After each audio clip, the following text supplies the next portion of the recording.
Hello, everyone, and thank you for joining us today on this very exciting day. I am Val Kipnis from Vice News, and my co-host is Becky Ferrara, who's a science writer with bylines in Vice, The New York Times, and Wired, among others. And right now, we are going to be joined by Dr. Melissa Rice and Casey Dreyer, who are on the West Coast, so I assume it's very early there. How are you guys doing today? It's very dark. Is it today yet? It feels like last night still. Yeah. So if you both can Can't sort of remember start the off by last time I had telling a us, 3:30 alarm. um, sorry, so live streaming, man, it's just always lagging. But if you could start off by telling us a little bit about what you both do and sort of what the feelings are about today, how you're feeling. Yeah, this is a bit nerve-wracking for me. I'm a scientist on the Perseverance rover team. I'm also a professor at Western Washington University, but for the past 6 years, I've been involved with the team who has been designing, building, and testing the Mastcam Z instrument, which are the two eyes on the top of the rover. I've had a small part in selecting some of the specific colors that these eyes are going to use to see the surface of Mars in new ways. And so I've had a long investment in this mission, and the past 6 years of my career are coming to a culmination here on the top of this rover. So I cannot wait to see it launch to Mars. And I work for the Planetary Society, which is a global nonprofit that promotes space science and exploration. And I do the politics and policy side of things. And this is a mission, Perseverance, that our members and the Planetary Society really worked to try to support back in the early days when NASA wasn't sure if it was going to do this mission back in 2011, 2012. So this is the culmination of a political and policy process that we've really supported, starting this next big thing with Mars exploration, which is not just going to explore Mars with this mission, but actually the first space mission to have a sequel set up for it. This is a trilogy of missions that begins today to ultimately bring samples back from Mars to Earth, which is one of the most important scientific goals of the Mars science community of the last 50 years. Yeah, it's like one of many things that really makes Perseverance special. I wonder if you could talk a little bit more about this rover. It's the largest and most advanced one to be sent to Mars. What kind of distinguishes it from the rovers that have been landed on Mars before? Yeah, if you just look at a picture of this rover, it looks familiar. It's the same body, same dimensions as the Curiosity rover, which launched in 2011. But its innards are totally different, and its mission is totally different, like Casey said. So, a few things. The cameras are different. That's the instrument that I work with. They're called Mastcam Z because the Z stands for zoom. So for the first time, this rover is going to be able to zoom in with two telephoto lenses to get high resolution 3D images of details really far away on the surface. That's just one change, though. The other instrumentation is also very different. For the first time, we have a radar system that's going to penetrate into the ground, and we're going to be able to look for subsurface water and ice. There's also an instrument on this rover that's going to pave the way for human exploration of Mars. So for the first time, there's an instrument called MOXIE that's going to suck carbon dioxide out of the air and convert it into oxygen that human astronauts someday could breathe or use as liquid oxygen fuel to launch rockets off of the surface of Mars back to Earth. Because we do hope to send astronauts on a round trip to Mars, not a one-way like this rover is. And then the thing that is kind of really new and flashy and cool about this mission is that it also carries with it a small helicopter. This is called Ingenuity. It's a helicopter that is about the size of a softball, and its blades are about 4 feet tip to tip. So it has to be super small, super lightweight, and super big wings in order to get off the ground on Mars because the atmosphere is so thin. But this is the first time NASA or anyone has ever attempted to fly in the atmosphere of another planet. So that's really new and exciting, and I can't wait to see that take off. It's like it wasn't just enough that they tricked out this rover, they had to add this really cool helicopter to it as well. Could you talk a little bit about what Ingenuity is going to do? Is it going to take pictures from the sky or from the aerial vantage point? What's its kind of mission? Yeah, Ingenuity is going to have kind of a navigation camera looking straight down at the ground so that it knows where it is and knows how to navigate and knows how not to bump into things as it's flying. But it's also going to have a color camera looking out towards the horizon, so we can get these oblique views from an aerial vantage point. And that's something, as a scientist who's working on planning out the traverse routes of the mission, that I'm really excited about, that we'll be able to have this view from above and to scout out things that are beyond what the rover is going to be able to see from the top of its mast when it lands. So this is going to fill that critical gap between what the rover sees on the ground and what our orbiters can see from above, and really help us kind of pre-plan how the rover is going to drive around and navigate through this new landscape. And I've got a question for you. So, NASA's first, it's going to take till February to land on the red planet if all goes as planned. What are sort of some of the obstacles that it can sort of encounter on its way out? I know that we don't want to talk, any bad luck, but I'm just curious. Like, there's a lot that can happen. So, can you just sort of talk about that? Yeah, absolutely. So today we're in a bit of a hurry up and wait moment.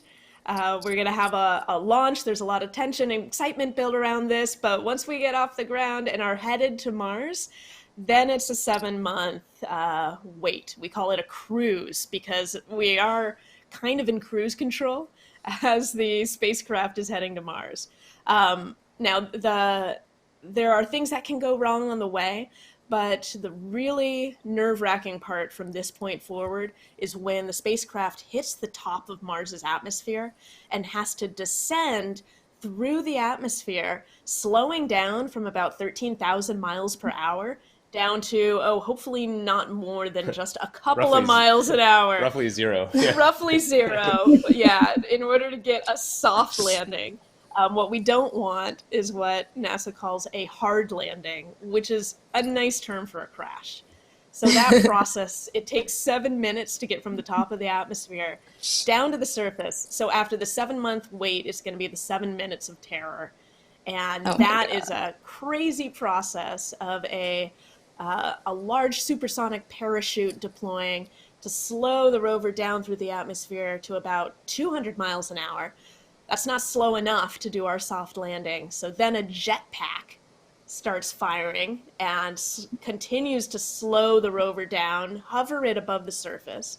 And then the rover is going to lower down to its contact with the surface with some tethers. And that part's called the sky crane because the rover's just going to be dangling above the surface of Mars and slowly lower down.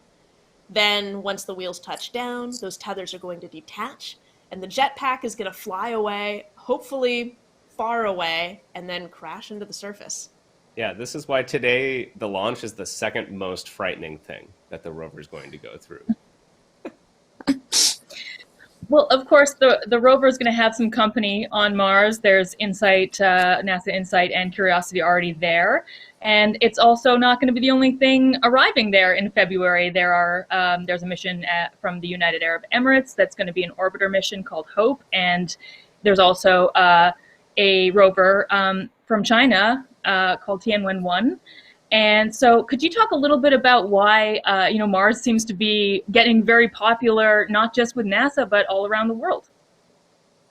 Mars is really interesting because it's accessible and it's something you can do with a relatively high frequency if you were just from a practical perspective of making spacecraft. You launch about every 26 months during the orbital alignment between Earth and Mars. This is why we're seeing all these launches happen in a pretty short period.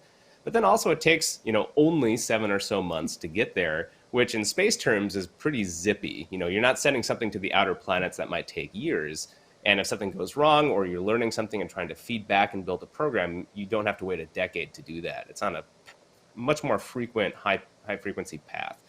So you're seeing, I think, a lot of interest in that. And it's also just a demonstration kind of national capability.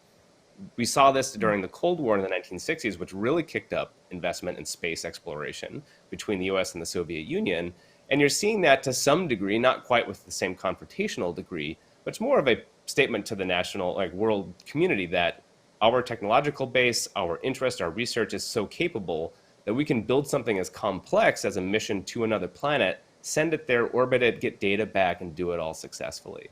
So you're seeing a lot of that driving this, particularly from China, Arab Emirates, and then of course you'll see it from European Space Agency and other countries as we go forward, and even private companies, frankly.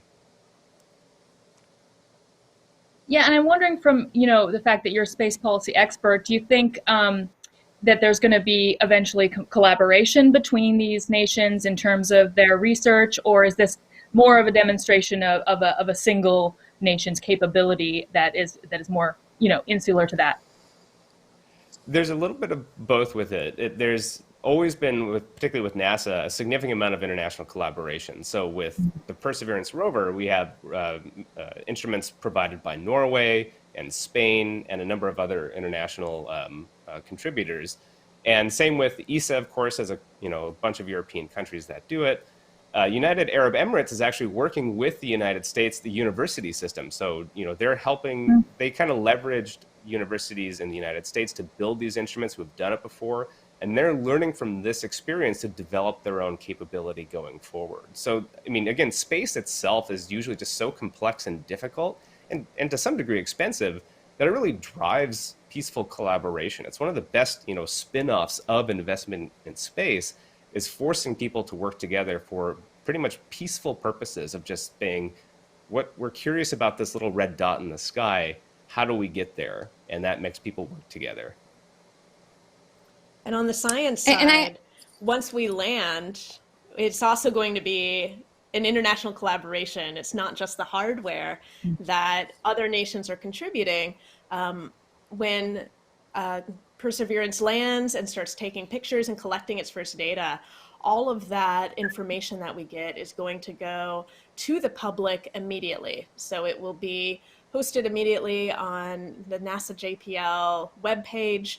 Anyone in the world can access the data. Any scientist in the world can create their own interpretations, can do their own research with this data. And so for the Perseverance mission, at least, it's something that's not just for the science team. It's certainly not just for scientists in the US. It's really a data collaboration through anyone in the world who wants to access the data.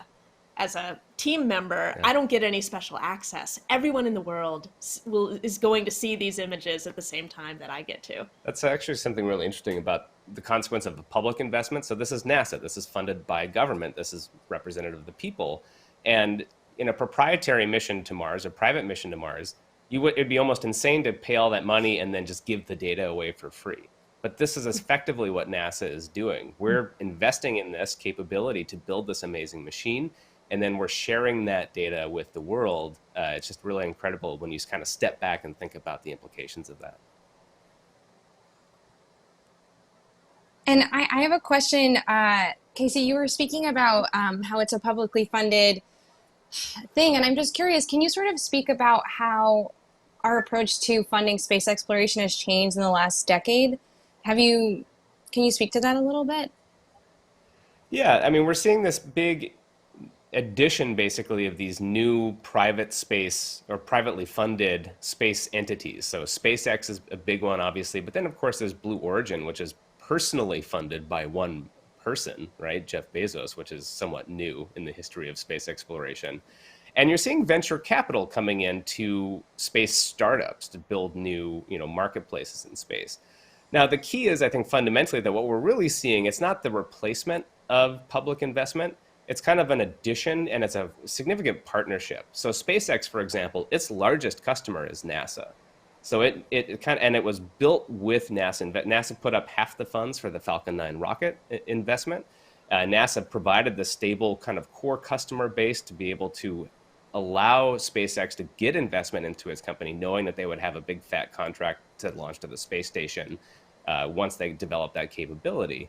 And so this is the idea of that public-private partnership, which is basically just very smart policy. Can we leverage the ingenuity of the private sector, the efficiencies of the private sector for certain types of space problems, particularly ones you have to do over and over and over again, right? Things you can make more efficient, like sending cargo to the space station. That's been a very new development happening in the last 10 years, though the ideas of it kind of go back to the early 1980s, and some of the very first commercial space legislation happened then. But again, that key is that it's a partnership, and neither NASA or SpaceX can really, at this point, exist without each other.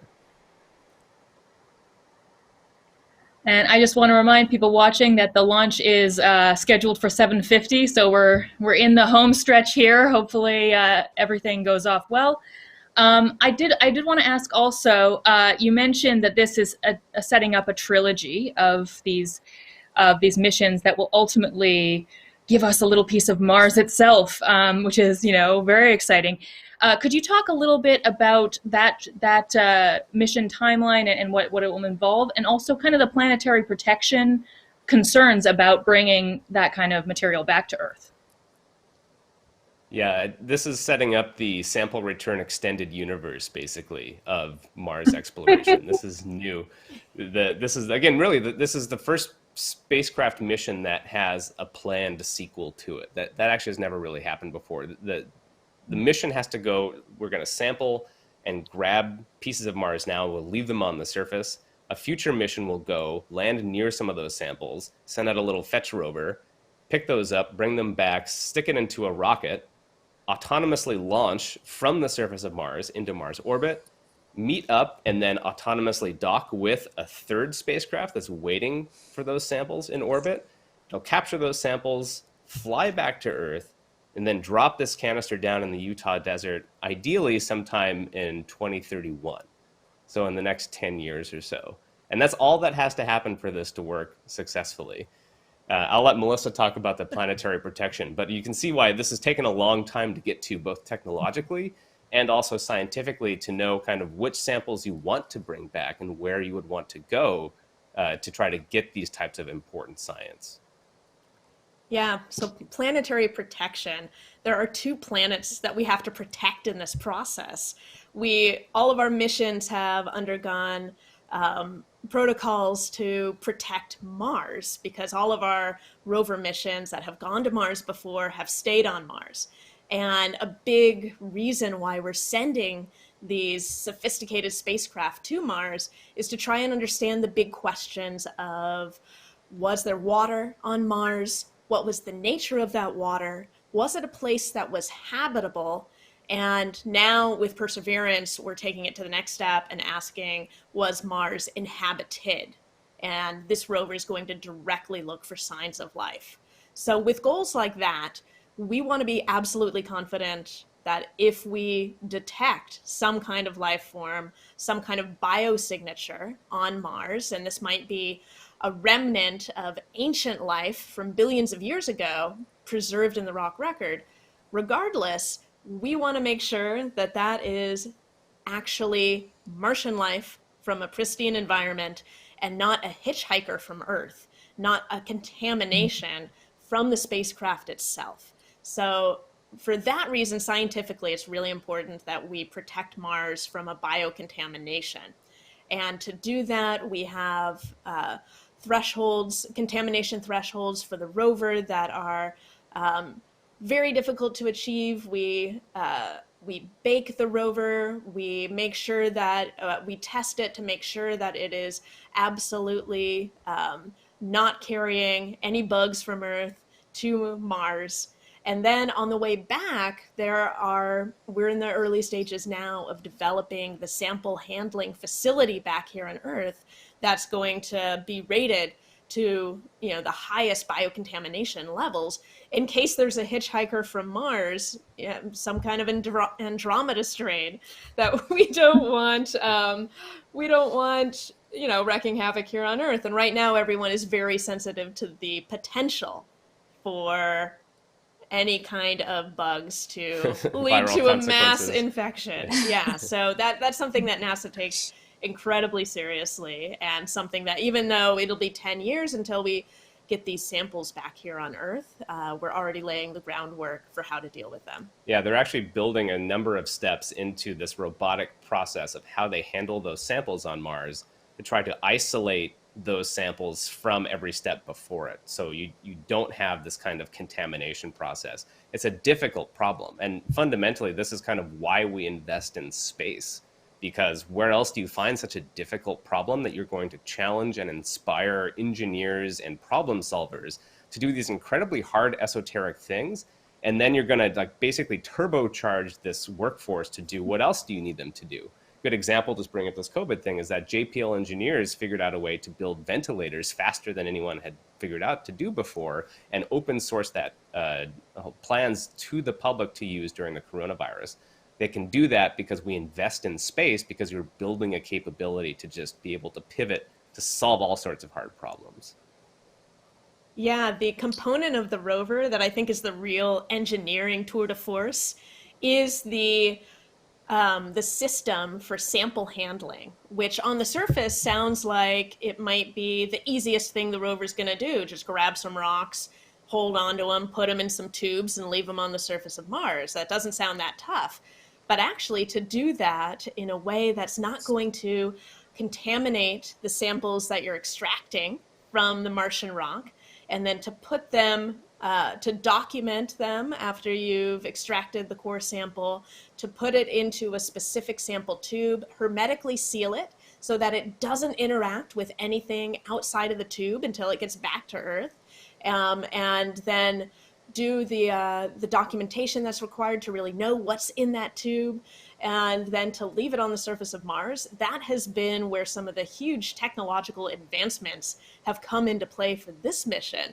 And they've actually had to add a second arm onto the rover. So there's the big arm that's 7 feet long in front of the rover, but there's a little arm, kind of like a T-Rex arm, that's underneath the rover that's going to be helping out, like a lab assistant, moving these tubes into place and making sure that it can get the rock into the tube, perfectly sealed and ready for a return back to Earth. Wow. And we're coming up on our last question here, which is going to be a personal one, y'all. So it's a two-parter. The first is, what has it been like working during COVID and preparing for this launch? And second of all, can we just talk about what it's like to be a married couple working in space science together? I'll let you do the first one. Yeah, well, Casey works remotely, even in the best of times.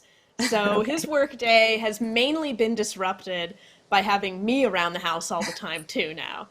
Which is great. I want to just make it clear, which is great. Yeah, we've each got our own workspaces, and we get along, obviously. So it's actually been kind of nice. But as far as my work with the mission is involved, that hasn't changed at all, because I'm based in Western Washington University in Bellingham, Washington. I'm 1,200 miles from Pasadena, where the Jet Propulsion Laboratory is, where the scientists and engineers who are operating the rover are. So I've been set up to do remote operations from here for years now. So my involvement with the mission hasn't changed. It hasn't been any more difficult or any different for me to be participating in this mission as a scientist. What has changed is my position at the university and the transition to online teaching, which is a whole other can of worms that we can talk about on another webinar. But it's also interesting, I think, like in a way, the mission got extraordinarily lucky considering what happened, because it takes a lot of people working together to build something physical, right? And so this mission had just been wrapping up its final engineering stuff. Everything was in clean rooms, with masks anyway, by the point COVID really started to be an issue. It's been a Herculean effort, I think, on NASA's part to make sure everything with the processing and the launch and the rockets were on time. Because you only get a few weeks every 2 years to launch to Mars. So if they had missed this, they'd have to wait 2 years and add hundreds of millions of dollars to the cost of this mission. So they were doing an amazing thing. The science team, again, as Melissa's saying, is generally distributed to begin with, and is used to, through other Mars missions, of working remotely for operations and everything else. I mean, the sad thing for us is that we wanted to be there for this launch, because the launch is just an incredible thing, not just to watch, but to experience. And so it's sad for us not to be there. But again, the fact that we can do things like this is just amazing, and we're just fortunate. And then working together, it's, as Melissa was saying, it's actually really fun. I mean, she does all the really hard stuff. So I kind of get to, she got her degree, she had to do all of that work. And I kind of just got to hang out and hear about all the cool things she's doing and not have to pass qualifying exams. And then I get to, with the Planetary Society, kind of, in a way, I'm like a professional space fan. I get, this is that I do is I get to love this stuff and share my excitement with it with people, but also try to empower people to help make this happen more. And, we kind of joke that I work to make sure Melissa always has a job, in the space business on Mars missions. But the idea is that I'm kind of a complementary aspect of, she does the really hard science, and I try to get people engaged to help more missions and more science happen in general. And it's really fun to be able to talk about these things at a deep level together, and very rewarding, of course, on days like today. And it's great on days when you have to get up at 3:30 a.m. for your job, like today, to have someone who gets it and is actually in the same boat. Yeah, we're both excited to wake up at 3:30 a.m., which is not a frequent thing.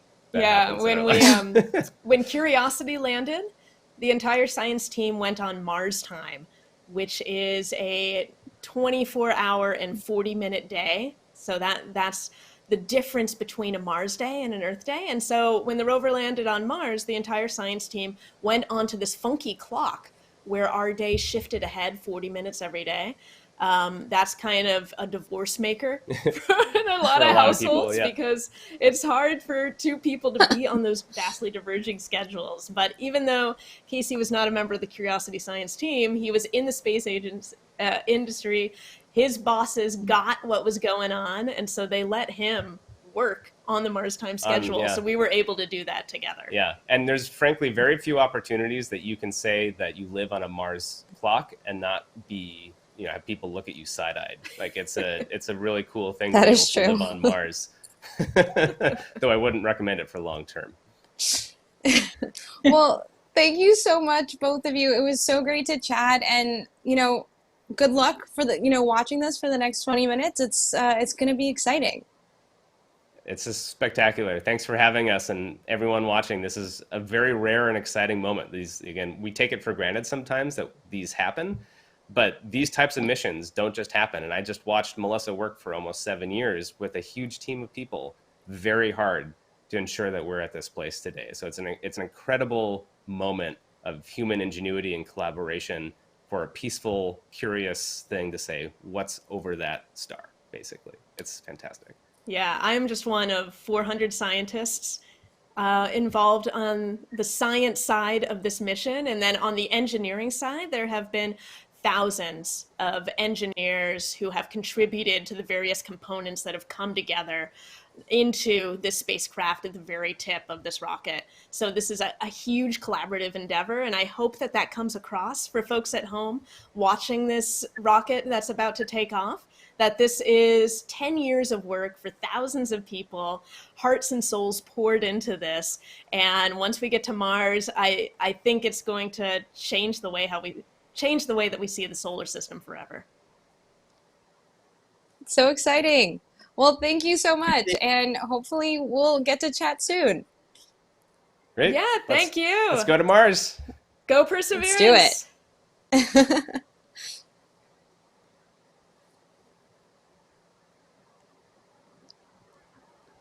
Okay, Becky, I think we have our next guest joining us soon. Okay. Right.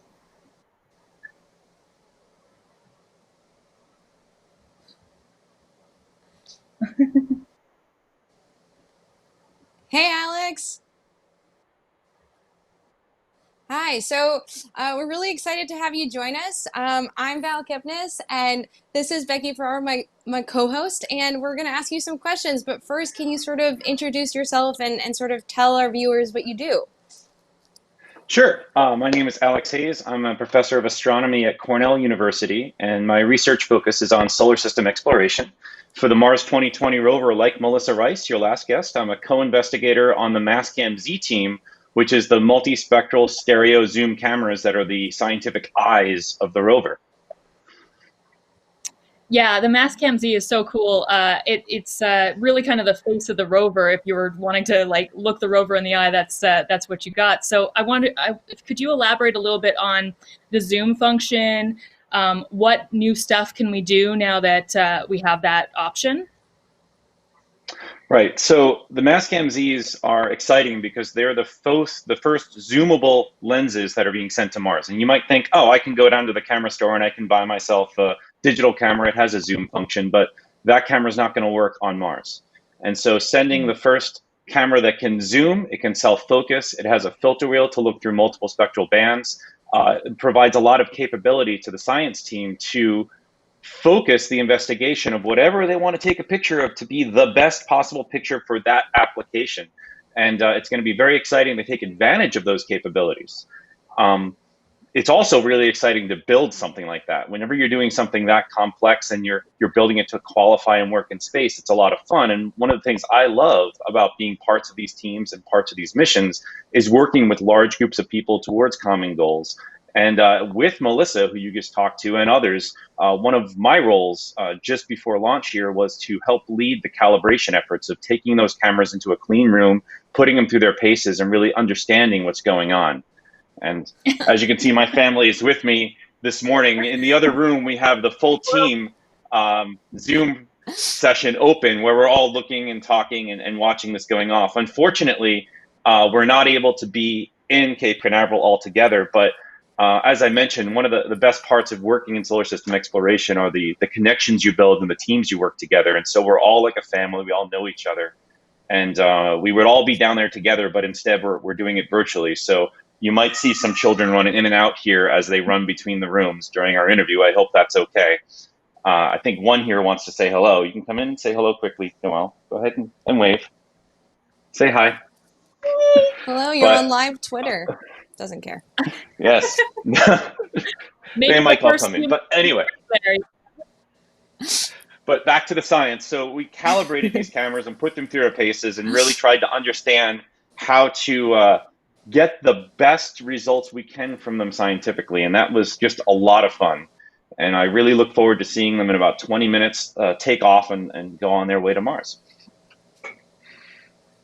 Yeah, on that note, now that we're really kind of just minutes away, what kind of checks and things like that does NASA do before we launch? What needs to go right for them to say, okay, 750, we're a go? Oh, there are a host of checks that I can't even imagine to explain all of them to you, but at launch control right now, they're going through their checklists. That checklist will include the weather. It will include the status of the rocket. It will include the status of the fuel for the rocket. And if the humidity or the temperature is not right, or if there's somebody within the launch zone that shouldn't be, that'll cause a delay. But hopefully everything will go off without a problem. I personally am really looking forward to this launch being on time because the first launch I ever went to, which was the first mission I worked on, was the Mars exploration rovers, and we all flew down to Cape Canaveral for that. And for whatever reason, the cork that they used to insulate the rocket kept falling off at times and kept delaying the launch, and a lot of us ended up having to leave before it went off. So I'm hoping today goes off on time. I can imagine that was a very sad experience to see. It wasn't, because everybody got together, everybody's in a great mood, and it was basically a scientific party of everyone just looking and getting ready after what then was just like now 7 years of work leading up to that launch, where we're all working so hard together for this event and then get to come together to see it happen. It speaks to the complexity of all these missions too, that there's just so many components, there's so much to check. And mentioning the Mars exploration rovers, that there's just been this amazing decade or 2 decades of NASA having these long-lived, very successful rovers. So I wonder if you could talk a little bit about how you think Perseverance will extend that kind of legacy of NASA Mars service exploration. What kind of things you're most excited to see this new rover do? Sure. Perseverance is the culmination of 2 decades of research and delivering rovers to the surface of Mars, starting in the mid-1990s with the Sojourner rover on the Pathfinder mission, which was what we call a technology demonstration, which is what the Ingenuity helicopter is on Perseverance. It's something that NASA is doing to try to test out a new technology, and it turned out that technology was mission capable of delivering science that could not be done from a lander, and led then to the Mars exploration rovers, MSL Curiosity, and then finally Perseverance. And what really excites me about Perseverance is that it's the end of that progression, in the sense that we are moving towards Mars sample return. We have roved the surface of Mars at multiple locations. We've learned so much, and there's still so much yet to learn. You can think of what you'd learn from Earth if you just landed scientific instruments or even little rovers at 3 locations on Earth. Is that going to tell you everything about the surface of Earth and how our climate system and life works? No, it's not. But it'll tell you enough that you'll get very interested in what's going on Earth, which is what's happened on Mars. And Perseverance is, as Casey Dreyer, your previous guest, mentioned, the first step in Mars sample return. And that's really exciting. We've learned enough about Mars to understand that these environments the rovers are being sent to, which from orbit look like locations where water has pooled. The Jezreel Crater landing site for Perseverance is at the end of a channel system that tells us in the past water filled up that crater. We actually have a deposit called a delta, which is what happens when sediment falls out and creates a structure at the end of a river network going into a still body of water. The sediment that's being carried in the water stops moving, creates that delta, and gives us a sign that not only was water present, it had to be there long enough to build up that big delta deposit. And so we're sending the rover to that location because it's a place that we strongly believe held liquid water. We don't know for how long, but probably thousands of years integrated at least to fill up that much of material. And what we've learned from other locations and other rovers, such as the Gusev crater where Curiosity was, and Endeavour crater, which is where the Opportunity rover ended its mission, some of the major results from those locations by looking at the types of materials that were present, the mineralogy that was present, and the types of geologic structures that were there, tells us that not only was water present, but several recent papers say that water was potable, meaning if we were there when that water was present, we could drink it and we'd be happy. And so what that tells me is that we know Mars was warm and wet billions of years ago. We know that for at least some small period of time, it was habitable in the sense that we could transplant some life from Earth over there and they would have done fine. The question that we're now addressing, which I think is fundamentally just beyond exciting, is was it inhabited? Was there life there those billions of years ago when that water was present? And that's something that's very hard to do in situ with these rovers because you have to put those instruments on a rocket. You have to launch them to Mars. You have to worry about mass constraints. You have to worry about making sure they're going to work. You have to make sure they're going to survive the landing, survive the launch. So while we can send great technology to the outer solar system, to Mars, to places even beyond Mars, it pales in comparison to what's just down the street in the local university research lab, where you have all the capabilities of ground-based labs here on Earth that can attack samples at orders of magnitude higher resolution. You can detect even smaller molecules at even minuscule abundances. And that's really what Perseverance is. It's the start of Mars sample return, where we're going to Mars with a very capable rover that's going to tell us where the best place is to grab samples to explain what the environment was like in those billions of years ago and whether potentially that environment was inhabited. And all the instruments on Perseverance are geared towards picking those correct samples and providing the context around them so that you know where they came from and you can put whatever you learned from those samples in a broader context. And then have, as Casey said, those 2 additional missions to get those samples back to Earth, plus the last mission. I would say it's actually a 4-mission campaign where Perseverance is our first mission from our sample return. It's going to say, all right, where are the most important places we want to drill in? We want to grab samples, put them in those hermetically sealed vials that the rover will store in its caching system, and then put them in piles around Mars. Then we'll have a fetch rover that's developed in collaboration with the European Space Agency to go back and bring those vials to the Mars Ascent Vehicle, which launches into Martian orbit. Yet another mission is then going to rendezvous with those samples in Martian orbit and bring them back to Earth. But then a final mission is actually for us here on Earth to build the sample handling and analysis facility that doesn't exist today. We don't have the facility with the capabilities necessary to store and analyze those samples yet, and we still have to build that. So it's really a 3+1 campaign. And so we're starting out on a multi-decade endeavor with this launch today that's going to end up with pieces of Mars in a lab here on Earth where we can take the full advantage of every instrument we have on this planet to study them. And I'll tell you, I'm sorry, I get excited about it because it's really exciting to bring those samples back. Sample science is the gift that keeps on giving. And, the best example I can give for that is looking at the Apollo samples that were collected in the late 1970s. The most important questions we're learning about the moon are happening today using instruments that people hadn't even dreamed of when they collected the samples in the 70s, and being done by scientists that in many cases weren't even born when those samples were collected. And so it's not only the science that we're going to start that we can plan today, saying those Mars samples, if everything goes right, will be back here on Earth in the early 2030s, and we're going to start analyzing them. But what's really exciting is what science will we be doing with those samples 50 years from now? What questions will we be answering that we haven't even thought about yet today? So going off that and sort of, I think that our viewers are always very interested in this, but 30 years from now, 40 years from now, do you see a future in where your kids may be traveling to Mars? Can you sort of speak to that a little bit? So right now, the Artemis program is NASA's really strong push to have boots on the moon by 2024. And they seem to be pushing along towards that goal. And I think that could actually happen. I think that will happen. Will we see people on the surface of Mars? I don't know if it'll happen in my career, but I think it would likely happen in my children's career. We certainly have the technology. It needs to be developed, but we have an idea of what to do. The real question is, how much money do you want to put into the problem? Because it will not be an inexpensive endeavor.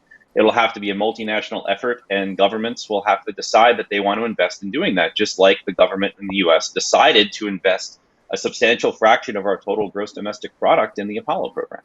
So if we push the resources forward, it can happen.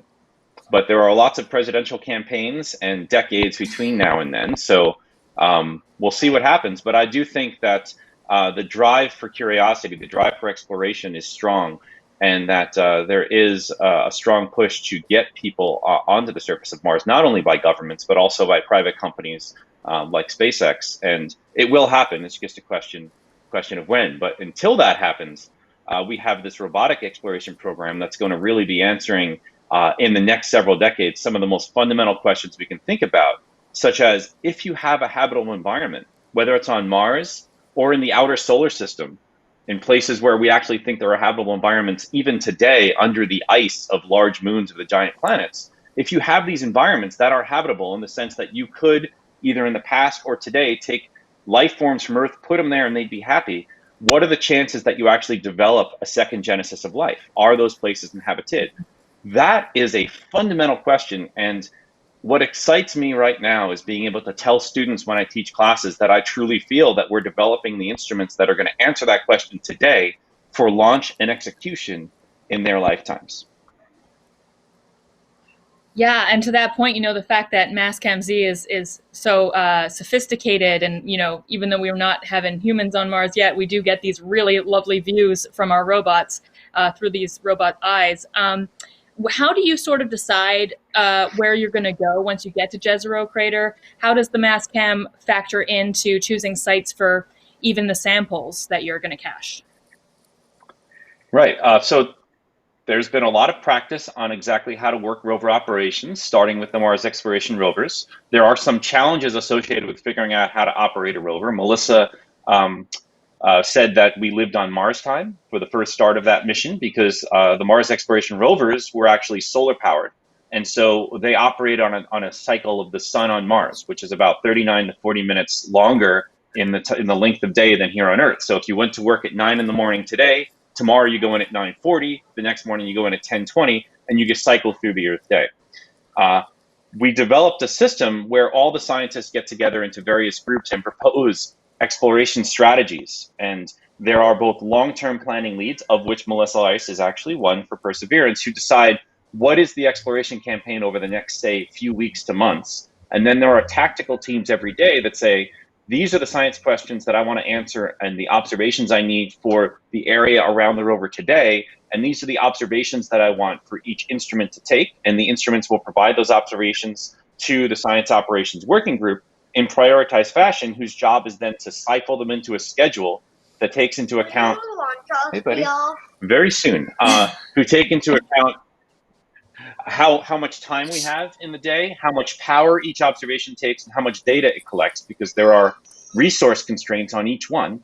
And we build a plan about a day before it's executed, radiate it to the spacecraft, and then the spacecraft autonomously goes and collects that data that we told it to do, sends it back to Earth, and the process repeats again. And so there's a planning cycle where we collect data, look at it, decide what to do next, prioritize the plan, send it off to the rover. In the beginning, you do that on a daily cycle.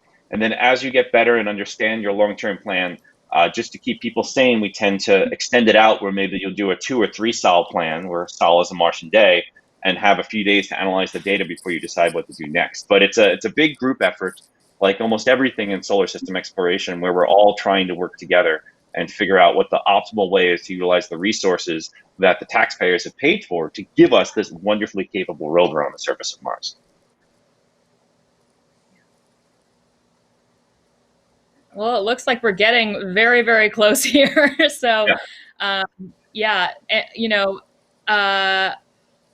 guess I would love to just know, your mood at this point, getting into the last, few minutes here.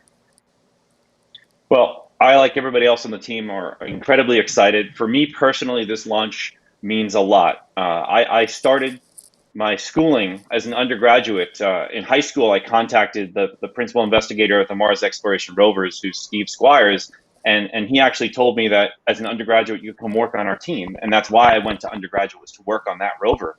And I was able to see its launch. And now this is the first rover where I'm a professor at that same university, and was able to work on it from a co-investigator status. And so for me, it's coming back full circle. And this is an important launch to me. Well, Alex, thank you so much. So, We're going to let you watch the actual launch with your kids, because I know it's exciting. And Vice is just going to do full screen so that all our viewers can just enjoy the live action. So thanks so much for joining us. Thank you. Yeah. Thank you very much. Bye. Thank you. Thank you. And then the first main engine ignition of the Centaur, yes. RL-10. And so then you'll kind of hear us jump back in and help provide some more context to what's going on. We encourage you to stay with us for the rest of the show, though. There's a ton more content we have to bring you, and we are far from over. Want to emphasize that the countdown to Mars is not done at 0 today. The countdown to Mars ends in February, when Mars 2020 safely delivers Perseverance and Ingenuity to the surface of the red planet. So we're going to let you listen in now and enjoy the last couple minutes of the process of launching a rocket.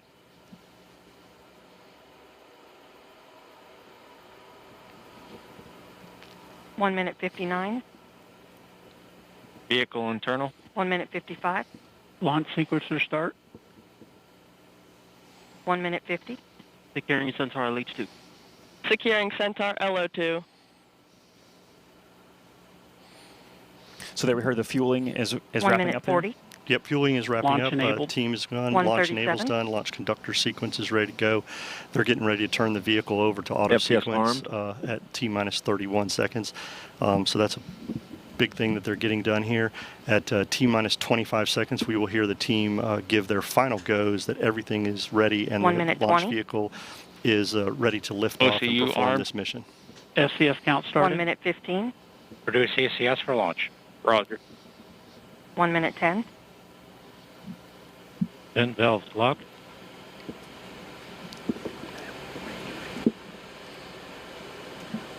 One minute. Rock, report range status. Range green. That's good to hear, Joshua, right That means there. public safety there is accounted for, the FTS system. There you see on your screen a beautiful shot. The skies look great. There is little wind happening. You'd be able to see more of the venting. If there were wind, the trail of that venting. So we're ready to go. And actually, that's an important point. The reason we don't see that Stable venting at is step the 3. vent valves have been locked up to put flight pressure into the tanks. And as we just heard, they're stable at step 3, which means the tanks are ready to go. And here at about 5 seconds, we will hear the team ECS reduced for launch. give their final go. 25 seconds. Status check. Go Atlas. Go Centaur. Go Mars 2020. There we go. We are ready to go lift off this morning, Joshua.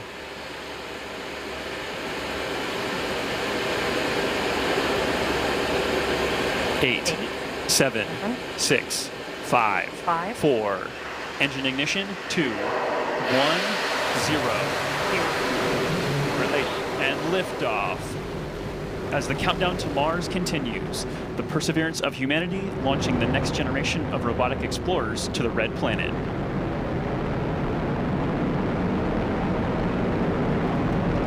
And Atlas TU has gone to closed loop control.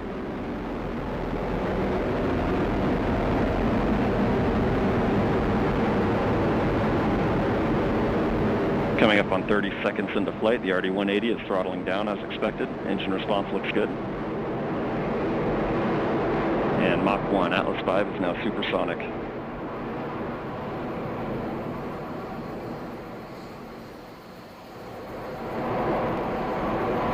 And passing 45 seconds into flight, vehicle is now passing through max Q, maximum dynamic pressure.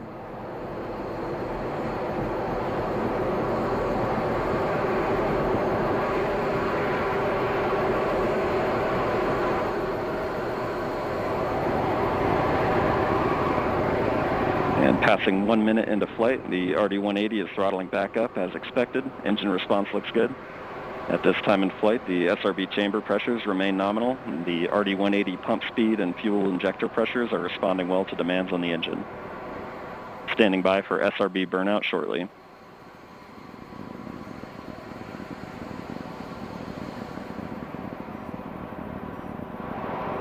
And we have burnout on all 4 SRBs. Burnout pressure signatures look good. Standing by for SRB jettison shortly.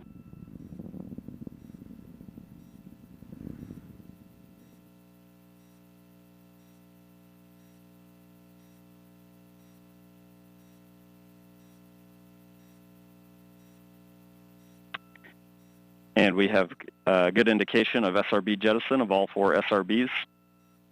And the vehicle has gone to closed loop guidance. Vehicle body rates are responding nominally at this time.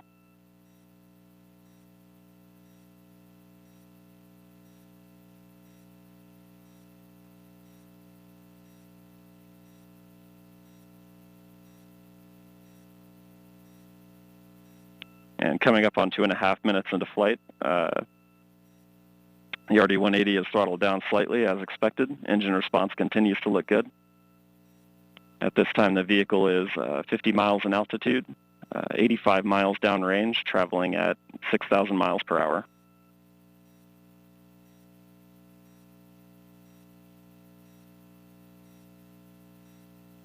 And the Centaur reaction control system is now pressurizing to flight levels.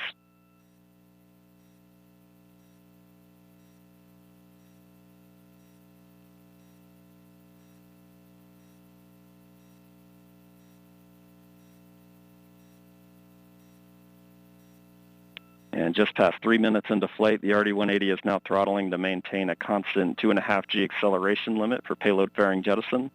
Engine response and vehicle acceleration look good.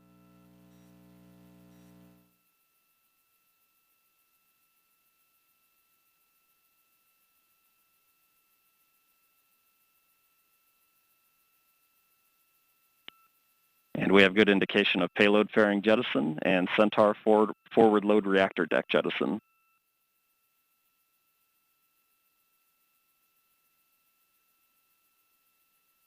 And the RD-180 is throttling back up to attain a 4.6 G acceleration.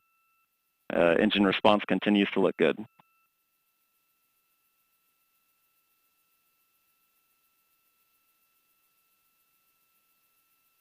And Centaur has begun the boost phase chill down sequence to thermally condition the RL-10 for operation. Standing by for BECO shortly.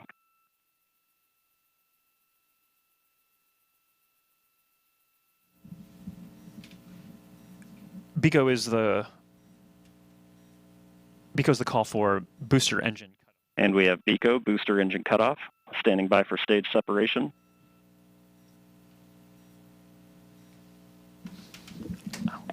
And we have good indication of Atlas Centaur separation.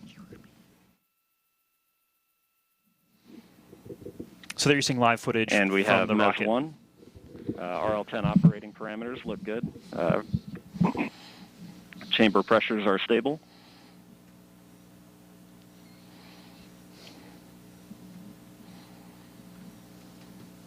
This will be the first of 2 burns for today's mission. This first burn will be approximately 7 minutes in length.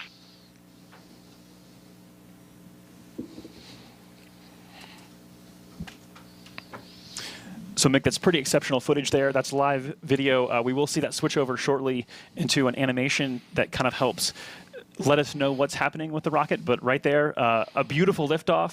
Fun to feel that rumble in the building here as we proceed towards orbit and then towards Mars destination. Yeah, absolutely. It was great watching an on-time liftoff of the Atlas V with that little over 2 million pounds of thrust. cleared the tower in roughly 5 seconds. Josh, you and I worked the InSight mission, and if you recall, that mission on the West Coast took about 17 seconds to get past tower. So with those 4 solids today, this thing really got out of here and on its way. And it's, as we hear from Jesse, everything's looking nominal, and all vehicle parameters are within the design limits, and we're getting ready to come up on a main engine start for that first burn that Jesse was talking about. Yeah, so recapping this countdown to Mars, the stations began to be filled up this morning just after midnight. Preparations, fuelings, powering up, all the way through that liftoff that happened. I think, Mick, it wasn't precisely on time. I think you said it was like 10 milliseconds early. So it's pretty much dead on. Yeah, dead on. This team does a great job. As I said, they're very focused, very disciplined. As Tori also said, courageous.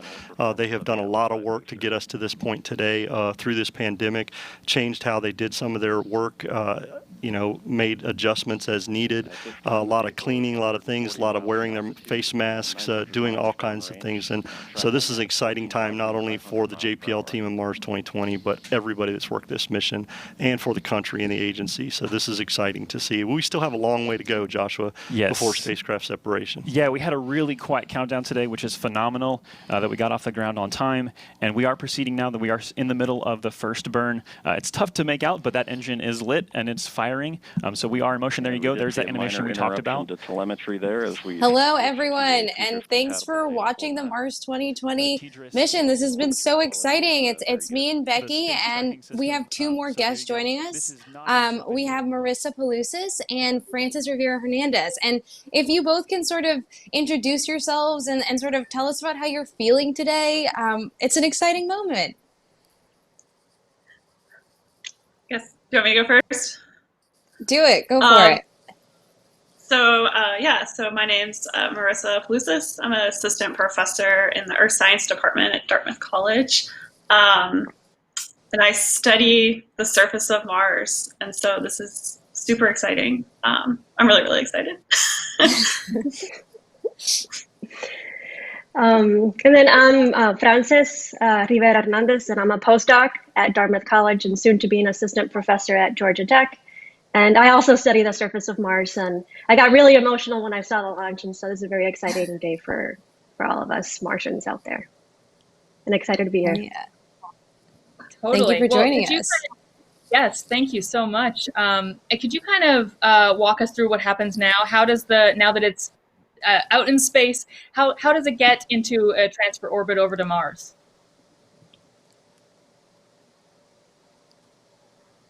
Francis, do you want to do that one?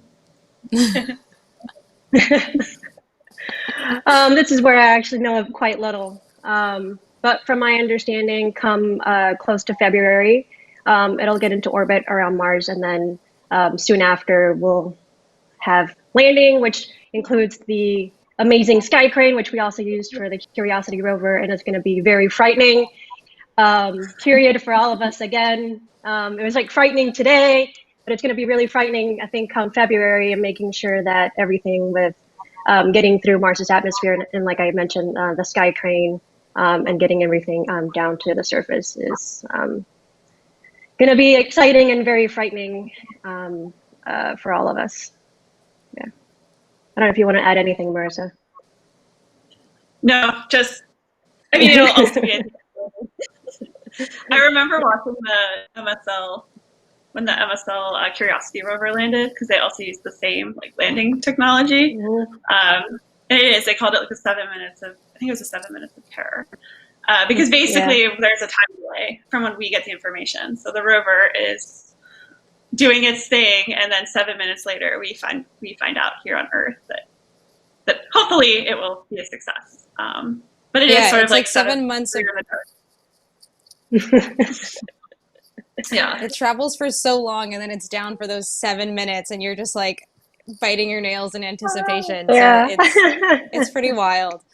I'd like to ask you both sort of a very, I guess for you both, a simple question, but it's just very interesting to me, is can you sort of speak to why this rover is aiming to land in the Jazzero Crater? And can you give us a little bit of background on that and why?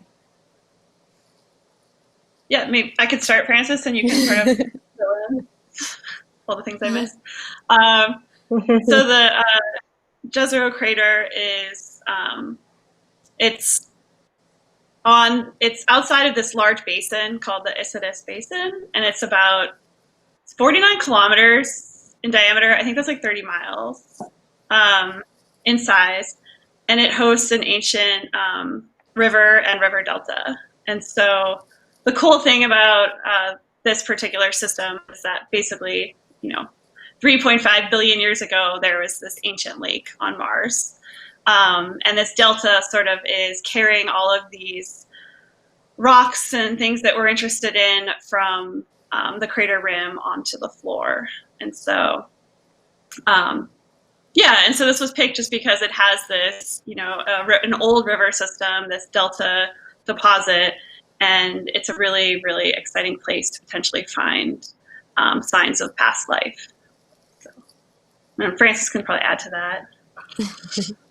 I'm just going to say, there are a lot of craters on Mars, and we have been to craters previously with other missions. And as you mentioned, this Jezreel Crater is quite old, and it we think formed during, or at least this beautiful delta that's in Jezreel Crater formed during a time of Mars's history where the climate would have been possibly favorable for life, which is one of the main reasons that we are sending the rover there. It's not only that there is a river delta, but it's also the age of the delta itself and the sort of period of time that it's recording.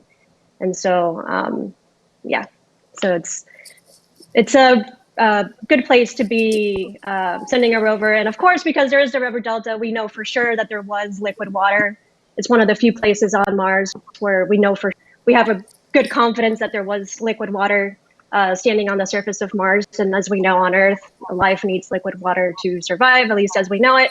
And so there's just a lot of different variables that make Jezreel Crater one of the perfect places to be sending this rover. Yeah, I would definitely, if for viewers watching, Google Jezreel Crater and look at how Earth-like really it looks. It's very, it looks so recognizably like a delta. And I just wonder, as Perseverance explores that really tantalizing area, will it be possible to kind of constrain some of the questions about that lake on ancient Mars? What its salinity was like, its longevity, its temperature. Obviously, it was liquid, so we have some constraint on that. But how do you kind of get the finer details about that body of water? Yeah, sure. So do you want to go, Marissa? Or? No, you start. Go ahead.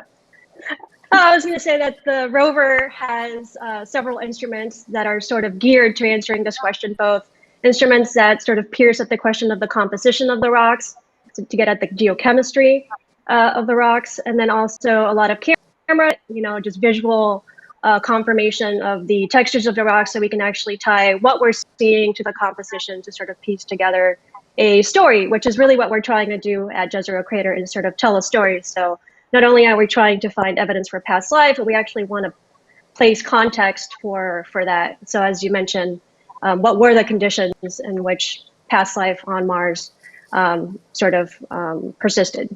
And I don't know if Marissa wants to add to that.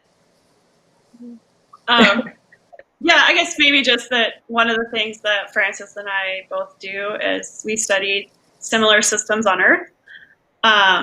So studying how things like these deltas or alluvial fans, things like that form. And so then we can take that understanding that we have in terms of, how much water it takes to move some amount of rock. And so we can use that kind of understanding to do the same on Mars and sort of back calculate out, how big the lake was, how long it would have taken to build up this delta deposit. And then when you actually look at the sediments in the deposit, you can look at like Francis said, their geochemistry or their mineralogy. And from that, you can say something about how long those sediments were interacting with water. And so, I think a lot of our understanding obviously comes from the rover instruments, the data we collect from the orbiters around Mars. And then a lot of us that work on Mars also work on Earth to try and understand how these systems work, which is a lot of fun. Yeah, totally. To That that is really. point. Sorry, go ahead. Go ahead, Becky. Giselle. I think we might have the same question. Okay, well, we'll see. Let's hope. Okay, so understanding Mars's past climate and reading the geological history embedded in its rocks will give us sort of, a sense of why Earth and Mars, which formed from the same primordial stuff, ended up so different. But is there a world in which we see that Mars is just Earth in the future, or that will also, can all of that happen to the water on Earth too? I know this is sort of like a science fiction-y question, but maybe it's not, and maybe you both can speak to that a bit. Francis, do you want to go? Do you want me to start? Sure. I think one of the main reasons that we do study the climate of Mars, especially today, and trying to really understand what the climate of Mars was like in the past, because it was much different. And so today, the surface of Mars has really low pressures and really low temperatures, and it's not really able to sustain surface liquid water on the surface.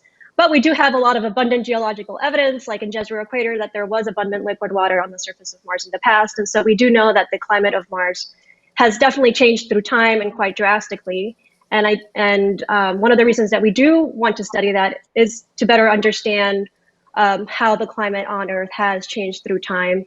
And so it kind of is sort of piercing into another world. It's probably one of the best other places to sort of study how climate has changed through time and sort of try to piece that together for what happened on Earth. And so that is one of the things that we are trying to understand is like what happened on Mars, and are some of those things also happening on Earth? And yeah. Yeah, and I think I'm trying to think of to add to that. You just said, one of the missions that's around Mars is MAVEN, and so it's looking at how like Mars' atmosphere is being sort of stripped away by solar wind, and Earth is more protected from that because we have a magnetic field, and so that sort of deflects the solar wind and protects our atmosphere from sort of being eroded away. So I don't think it's crazy, if our magnetic field, in I think it would be like billions and billions of years from now, but if it stops, that our atmosphere could thin. But like Francis said, it's probably more about understanding these feedbacks between climate and the surface, and Earth has gone through periods in the past where it's basically turned into a giant snowball, and then it's come out of these sort of snowball periods into more temperate, how it is today. And so a lot of understanding how that works, and we can learn more by having basically two places to look at where climate has changed and understanding why. Yeah, and we also think that Mars, we also think that Mars also had snowball periods, and so we do have analogous things happening on both planets, and so again, we're just adding another great place to study climate in the solar system.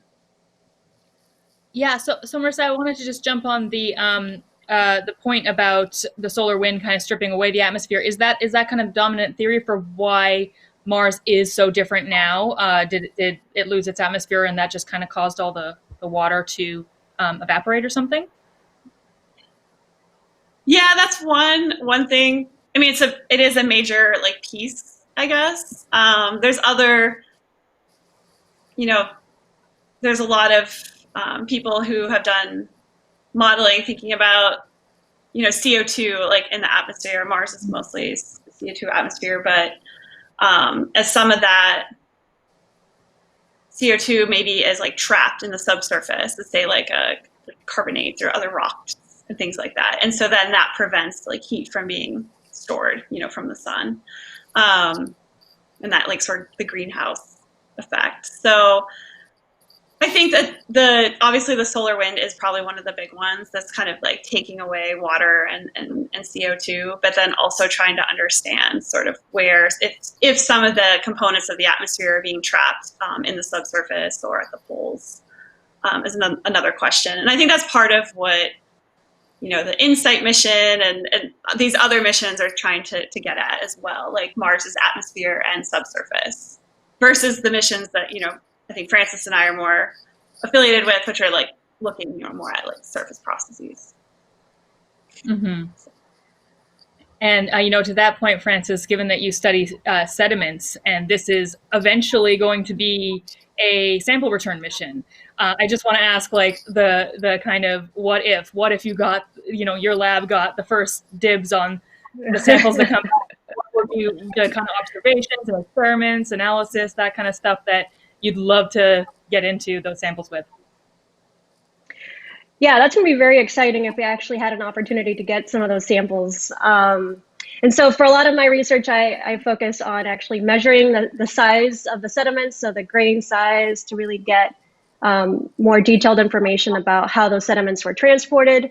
As we mentioned, the rover itself, or like the rover, that it's getting compositional data for those sediments, actually getting confirmation of the composition, so the chemistry of the minerals in those sediments from different types of instruments, and being able to confirm what we sort of identified or observed with the rover is really exciting. And then, of course, we're ultimately trying to find sort of signatures of past life. And this is not work that I myself do, but I'm sure that we're all excited to actually physically see if there's any surface textures in the sediments that we can also tie with the chemistry and the mineralogy of those sediments that can give us more confidence that there was past life on Mars recorded in these rocks. And so it's definitely going to be an international collaboration, different fields coming in, and it's going to be very interesting and exciting to see how we all sort of manage sort of communicating and collaborating and working together on these samples. And Francis, as a follow-up to this idea, like, what if you do find that there is evidence of past life? Like, what does that mean big picture for us here on Earth? Like, tell me about it. Yeah, so I think this is a very complicated question, because I'm sure whoever you ask might have a different answer. As a scientist, scientifically coming into this, I think it would give us, evidence that life could have emerged on a different world and a different planet, which is very exciting for us, in particular in trying to understand how life might have evolved on Earth. And as I mentioned earlier, we're trying to tell a story with the data from Perseverance about Jezreel Crater. So, if there was life, what conditions were present when that past life sort of emerged, and ultimately, like, what happened that, right now we don't really see any evidence for life as far as the missions that we have sent. And so trying to understand, like, what happened, and then, as I said, framing in that to Earth, sort of, what happened to have life emerge on Earth, why did it persist, what conditions were different, ultimately thinking about other worlds and the search for life, like, what are the conditions that we do need to have life flourish, thinking about other worlds in the solar system and other solar systems, so exoplanets, which is an exciting field right now as well, looking for habitable worlds. Yeah, totally. And, one of the exciting things right now, of course, is that Perseverance is one of many missions that is launched this month. And ESA, the European and Russian mission, will launch in 2 years. So there's going to be a lot of interesting orbital and surface data. And I just wonder, maybe starting with Marissa, if you could talk about how do scientists kind of collaborate and synthesize all of that different type of data, and even aerial data now with the Ingenuity copter, to kind of make these broad conclusions about the past of Mars? Yeah, I think it's super exciting to have, as scientists, the more data you have, the better. And I think having these, with the Chinese mission, who's going to have, they're going to land, I think, in Utopia Planitia, which is where we landed Viking, in that region. So having, another rover, another orbiter collecting data around Mars in a different place is awesome. And I think that's something that, like, we as scientists are all really, really excited about, because I don't know, like, you think about how different the Earth is, right? Like, if you were just to be able to go to one place on Earth, say you went to, like, California, and that's the only place you looked, you'd have a whole story about how the Earth worked, but it would be so different, because you have the Arctic, and you have Australia, and you know, Siberia. Like, so I think that's the same for Mars. Like, we need to be able to go to as many different places as we can. And so having these other missions is really important. Also, this like spatial scale of things, right? Like the rovers look at things at very tiny scale, which is really important if you want to look at, like the biosignatures and signs of life. But then getting sort of that global picture, you need this orbital scale data as well. And so being able to collect more of that is really, really, useful as scientists. So I think we're all really excited that there's these other missions and that there's so much investment from the whole planet to try and understand Mars. Yeah, and it's more people working on Mars as well. I feel like, if we have more, like in any field, the more people you actually have working on a problem, and also different, ideas.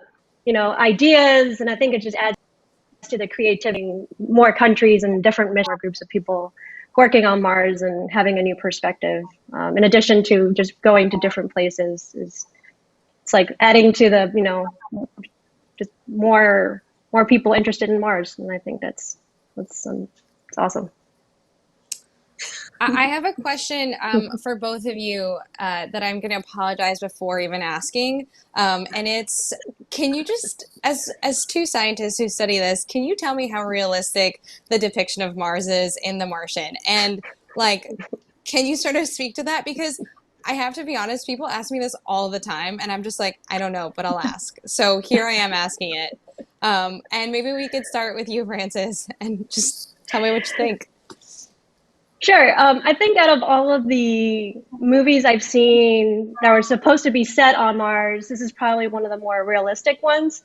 But of course, because Marissa and I both worked on the Curiosity rover, and we're used to seeing, images of Mars quite regularly and what to expect. And so I knew immediately that that wasn't Mars from the color, the slight color differences in the rocks, to me, like the shade.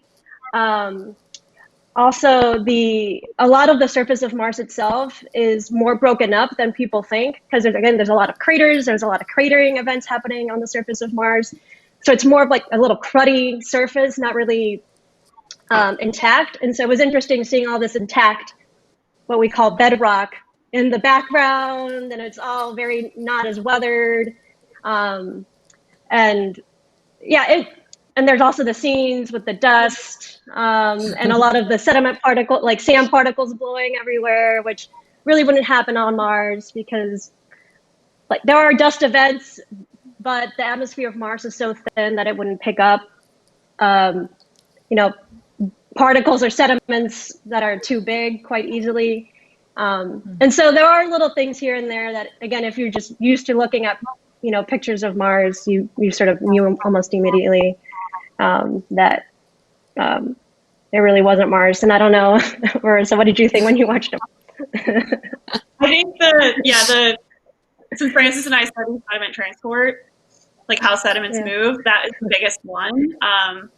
The scene basically initiates the whole movie, right? Where it's like there's like big cobbles and like being flown against the hab or whatever he called it, and how he got buried in sand. It's really, really hard to move stuff, and you certainly wouldn't move stuff that size with wind on Mars.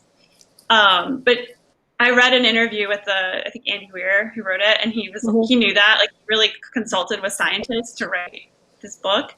But he was like, I needed something to sort of initiate the plot, which I thought was funny. But then the other thing I thought was really interesting, and I think that this is like my biggest thing, and I was like, no, there's no way, was the NASA backs everything up like a million times, maybe not a million, but there's always backups. Like, so you can have like one line of communication with anything. So even the rover, like, it communicates with the satellites, which communicates with Earth, but the rovers can also directly communicate with Earth. It just takes longer. So I just feel like if we put humans on Mars, we would have, everything would be in triplicate or more to make sure that we could communicate with them. So I think that was the one thing that I picked up on. And some of the stuff like Frances said, but overall I thought the landscape they did a pretty good job with. You know, it felt fairly realistic. There were slight things that were off, but I thought it was pretty like, yeah. So I think overall it was a really, really good movie. So I think like it was one of the most realistic like Martian space like sci-fi type movies. Well, thank you both for indulging me and answering that question. I feel like I can sleep at night now, knowing that it was sort of realistic. And I guess, Becky, we have one last question. I think we're going to try to wrap it up soon. Yeah. Yeah.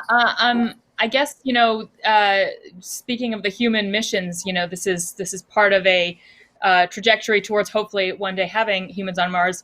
Hopefully not in the Martian plot sense. That would be more that happen. But could you speak a little bit more to just the way that these missions are studying modern Mars? Because obviously it's very exciting to see the idea of past life or anything like that. But are there how are we going to understand the water cycle on Mars and whether if there could be life on Mars today, even if it's very subterranean or something like that? What are these missions going to do toward that? Yeah, I think one of the cool things about this particular mission, and so when we send these rovers to Mars, we are measuring the modern day atmosphere. So we're getting information about the pressures, the temperature, the amount of radiation. That's a big one because Mars, is not as protected because it doesn't have that magnetic fields. There's not or like solar radiation coming in.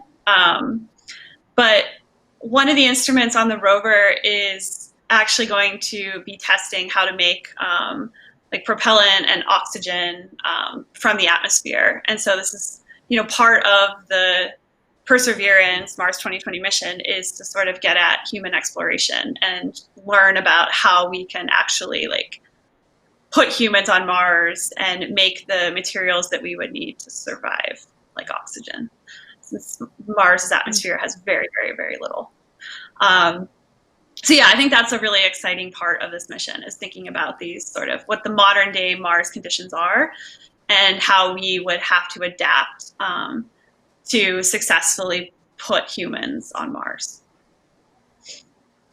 So. Yeah. And I guess just to add to that, so, Mars has a lot of satellites and orbiters that are orbiting around Mars, and some of them have instruments where we can actually sort of map the distribution of water, primarily ice water, which is really what's on Mars today.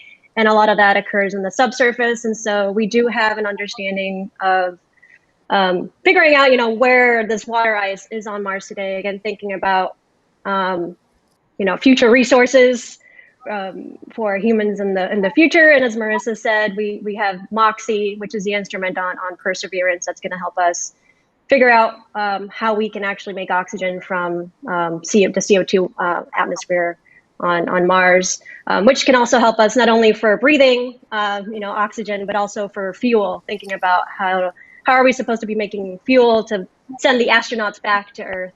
And so that is sort of a part of all the missions that we really have on Mars is not only trying to understand the past, but again, how do we fit that with what we know about Mars today? So yeah, and it is. And what a great ending thought. I feel like I'm so excited to see what comes of this. And I'm so excited for both of your research to come from this. But with that, I think that we're gonna end this live stream. And I just wanted to thank you both for joining us. And Becky, for being a wonderful co-host. This has been such a great time. I'm really excited that we got to watch this, and hopefully we'll have you on the next time there's a Mars launch. Maybe when it lands. 20. Yes. That'll be a good one. 7 months from now sounds better than 26. Well, thank you, everyone. And I guess we're gonna say goodbye now. So thanks for watching. Thanks for watching. Bye.